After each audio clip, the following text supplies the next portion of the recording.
MBBS ডাক্তারি পড়ার সুযোগ পেলেন বছর 19-এর মোহাম্মদ ওয়াহিদ ইসলাম। ডাক্তারি পড়ার প্রবেশিকার নিট পরীক্ষায় 720 নম্বরের মধ্যে 625 নম্বর পেয়ে তাক লাগিয়েছেন গ্রামের ছেলে ওয়াহিদ। জানা গিয়েছে নিট পরীক্ষায় সফলতা অর্জন করে মা বাবার স্বপ্ন পূরণ করেছে। মা বাবা থেকে শুরু করে পরিবারের সদস্যদের ইচ্ছা ছিল ওয়াহিদ একজন ভালো মানের ডাক্তার হয়ে মানুষের সেবা করুক। অবশেষে সেই স্বপ্ন পূরণ হলো।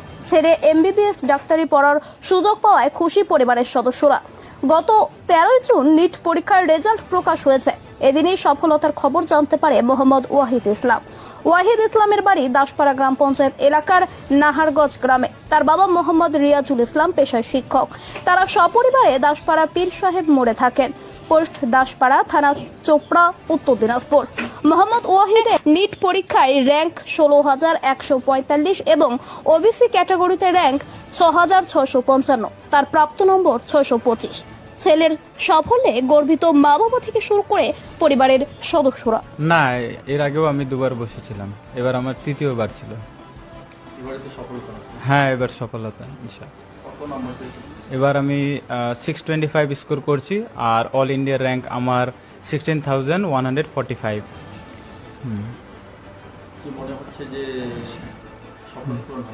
হ্যাঁ, এবার তো অনেক হার্ডওয়ার্কিং করছিলাম, তো 3 বছরই আমার অনেক হার্ডওয়ার্কিং ছিল। এবার মনে হয় সে হার্ডওয়ার্কগুলো আর কি।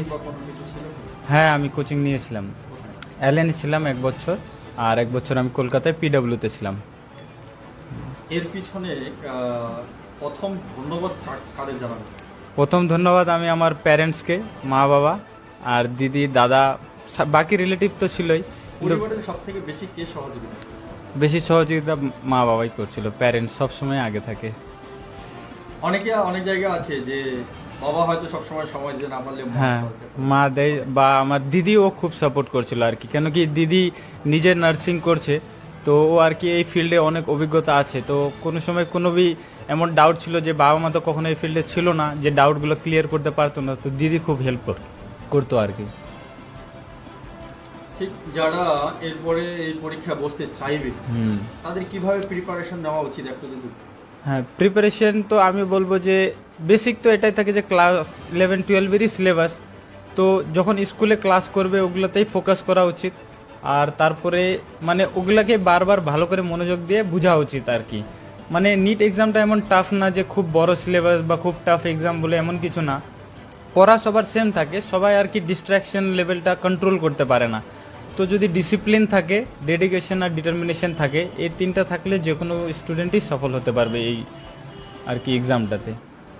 অনেকেই মনে করে যে শিক্ষক ঘরে ছেলেরাই শিক্ষক হয়, তারাই চাকরি পায়, তারাই ভালো জায়গায় যায়। কি বলবে যাদের বাবা মা শিক্ষক নয়, তারাও কি এই জায়গায় যেতে পারবে? হ্যাঁ, একদমই। এই এক্সামটা অ্যাকচুয়ালি এত ভালো লাগে আমার এই কারণ কি এটা হচ্ছে একটা নোবেল প্রফেশন। সবাই বিলিভ করে এটা যে ডক্টর হওয়াটা এত ইজি না, আবার এত ডিফিকাল্টি না। এটার জন্য তো নিজের আগে ইচ্ছা থাকা উচিত যে আমি মানুষদের জন্য কিছু হেল্প করতে চাই, মানুষদেরকে সাহায্য করতে চাই, নিজের লোকালিটিকে অনেক হেল্প করতে চাই। তো তার জন্য যদি নিজের ইচ্ছা থাকে, আর সে ব্যাকগ্রাউন্ড ব্যাকগ্রাউন্ড হোক, যে lower class, middle class, upper class, যদি আসলে মানুষকে হেল্প করার জন্য কাইন্ডনেসটা থাকে আর ও খুব ডেডিকেশন থাকে নিজের প্রসেসটা নিয়ে, তো এই এক্সামটা যে কেউ ক্র্যাক করতে পারবে। এটা মানে ম্যাটার করে না যে ওর ব্যাকগ্রাউন্ড কেমন আছে আর কি। তুমি ডাক্তার হয়ে এলাকার মানুষের পাশে কিভাবে দাঁড়াতে চাই? আমি তো মানে ছোট থেকে আমার এত স্বপ্ন ছিল না যে বড় হয়ে ডক্টর হবো বা কিছু হবো, কেন কি ছোটোর সময় তো আমি বুঝতাম না। তো যখন মানে অ্যাটলিস্ট ডক্টর হওয়ার মানে মাইন্ডসেটটা আমার তৈরি হলো, তো তখন আমি বুঝলাম যে অ্যাকচুয়ালি ডক্টর হওয়াটাই শুধু মানে ঠিক কথাটা না আর কি। মানুষদেরকে হেল্প করাটা সব থেকে বেশি ইম্পর্টেন্ট। আর মানুষদের থেকেও হেল্প করার ইম্পর্টেন্ট থেকেও যে স্টুডেন্টগুলোকে যদি আমি হেল্প করতে পারি, মানে আমাদের লোকালিটি থেকে আরও ডক্টর বানাতে পারি, তো আমাদের ওই হিসাবে আর কি এখানকার যে এডুকেশনটা আছে আরও খুব মানে ইমপ্রুভ হবে। আর ঘরে ঘরেও যদি ডক্টর, এখন তো সবাই বলছে যে ঘরে ঘরে ডক্টর হচ্ছে, আসলে কিন্তু এই কথাটা অতটাও সত্যি না। মানে ডক্টর হইলেও আমাদের এলাকাতে খুব কমই আছে। তো আমাদেরকে আরও যেন স্টুডেন্টদেরকে পার্টিসিপেট করতে পারে, আরও ভালো ডক্টর হয়। আর শুধু এমবিবিএস না, এমডি, এমএসসি, আরও ডিএম, যে বড় বড় স্থানগুলো আছে, আমাদের ছেলেগুলো এগুলা মানে অ্যাপ্রুভ করুক আর নিজেকে আরও ভালো পজিশনে নিয়ে যাক। তো আমি এটাই খুব ইচ্ছা থাকবে আমার। তোমার নাম? আমার নাম মোহাম্মদ ওয়াহিদ ইসলাম। বাড়ি? বাড়ি আমার দাসপাড়া। আমরা তো থাকি দাসপাড়ায়, কিন্তু আমার মানে জন্মগ্রহণ হচ্ছে নাহারগঞ্জ, দক্ষিণ নাহারগঞ্জ। মাসুম ভাই, ছেলের সফলতা নিয়ে কি বলবেন? ছেলের সফলতা নিয়ে প্রথমে আমি বলবো যে পুত্রের সাফল্য বাবা মার গর্ব, উজ্জ্বল ভবিষ্যতের জন্য আমার সর্বত্রই শুভকামনা আমার থাকলো এবং আছে, এটাই আমি আশা করব। তবু সাফল্যের পিছনে আপনাদের যে ভূমিকা, সেই ভূমিকা কতটা ছিল কি বলবেন? না, ভূমিকা আমাদের ছিল যতটা, কিন্তু আমাদের পারিবারিকভাবে এইভাবে থেকেও কোনো দিন আমরা বিলংস করিনি যে ডক্টর হবে বা হয়েছে। তো প্রথমে আমার মেয়েটা এই লাইনে মনে করতো স্বাস্থ্য বিভাগে গেছে, ওরই বেশি উদ্যোগ ছিল।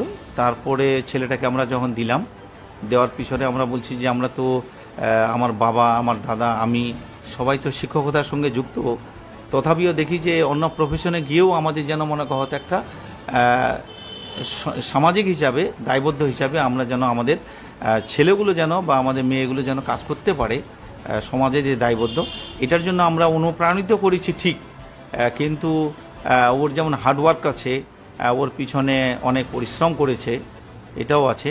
আর আমরা পিছন থেকে একটা সাপোর্ট করেছি, সবেমাত্র আমরা একটা সাপোর্টিং দিয়েছি। কিন্তু ও যেটা বুঝেছে স্যারদের সঙ্গে, নিজে এবং বন্ধুবান্ধবদের সঙ্গে যতটা মানে শেয়ার করেছে, আমি আশা করব যে ও কঠিন অধ্যবসায়ের মধ্য দিয়ে ও এতটা এই জায়গায় পৌঁছে গেছে।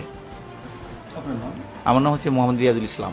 সন্তানদের জন্য কিন্তু প্রথম শিক্ষক হলো বাবা মা। বাবা মা। কি বলবেন আজকে ছেলের যে একটা সফলতা, এই সফলতা নিয়ে? আমার ছেলের সফলতার জন্য আমরা সবাই পরিবারের খুব খুশি, এবং ওর পারিশ্রমিক সব কিছু দেখে আমরা সবাই খুশি। ও আমাদের বলছিল যে আমি ডাক্তার হয়েই ছাড়বো, আজ না হোক কাল। অবশেষে সেই স্বপ্ন পূরণ হয়েছে। অবশেষে সেই স্বপ্ন পূরণ হয়েছে। আপনি তা কিন্তু একজন ডাক্তারের মা, হ্যাঁ, কি বলবেন? আমি ডাক্তারের মা হয়ে খুব খুশি যে আমার ছেলে ডাক্তার হয়ে যেন মানুষের পাশে থাকতে পারে, মানুষের সেবা করে, এটাই আমার খুশি। আপনার নাম? আমার নাম তাহেনা খাতুন।